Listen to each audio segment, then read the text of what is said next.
పెళ్లి జరుగుతోంది అంటే ఆ పెళ్లికి ఒక గౌరవం ఉంటుంది. ఆ గౌరవాన్ని కాపాడాలి. ఒక మంగళసూత్రానికి పూజ జరుగుతోంది అనుకోండి, ఆ మంగళసూత్రం నా కొడుకు ఆయుర్దాయాన్ని నిర్ణయిస్తుంది. వాడిని కష్టపడి కని పెంచి పెద్ద చేశాను, వాడు నా ప్రాణం, ఒక్క కొడుకు. వాడు పెళ్లిలో ప్రమాణం చేస్తాడు, ఇది మమ జీవనహేతునా నేనున్నానని గుర్తు. సర్వమంగళాదేవతని అందులోకి ఆవాహన చేసి కడుతున్నాడు. వాడు మంగళసూత్రానికి పూజ చేసి తన భార్య మెడలో కడుతుంటే తగుదునమ్మా అని పెద్దరికం పేరు చెప్పుకొని నువ్వు నడవలేకపోతే అప్పుడే దొరికిందా వేదిక మీద చెప్పులు వేసుకుని ఎక్కడానికి? కర్ణుడు సహజ కవచ కుండలాలతో పుట్టినట్టు కాళ్ళకి బూట్లు వేసుకుని వేదికలు ఎక్కి తిరగడమా? అక్కడ మంగళగౌరిని మంగళ దేవతని ఆహ్వానించారా? బూట్లు చెప్పులు వేసుకుని తిరుగుతావా? ఎందుకు వచ్చిన సంస్కారం అది? ఆ పిల్లలు క్షేమంగా ఉండద్దు? కనీసం ఆ వేదికని పవిత్రంగా ఉంచవలసిన అవసరం పెద్దవాళ్ళకి లేదు? మనం మర్యాదతో ప్రవర్తించద్దు. అక్షతలు వేయడానికి వెళుతున్నాం, చెప్పులు విప్పి వెళ్ళక్కర్లా?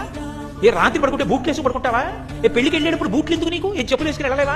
వేదిక దగ్గర చెప్పులు విప్పి వెళ్ళద్దా? 10 మంది ఆశీర్వచనం కోరుకున్నవాడు ఈ బూట్లు వేసి ఎందుకు కూర్చుంటావు వేదిక మీద? పెద్దలు వచ్చి అక్షతలు వేసేటప్పుడు కాసేపు బూట్లు తీ అని చెప్పద్దా తండ్రి? అప్పుడే కొత్త బూట్లు కొని వాడు ఏదో కడుపులోంచి వచ్చినప్పుడే బూట్లు వేసుకొచ్చినట్టు వాడికి బూట్లు కట్టి కూర్చోబెడితే వచ్చిన ప్రతివాడునేమో చెప్పులు ఇప్పి వాడు వస్తే వీడు బూట్లతో దండాలా?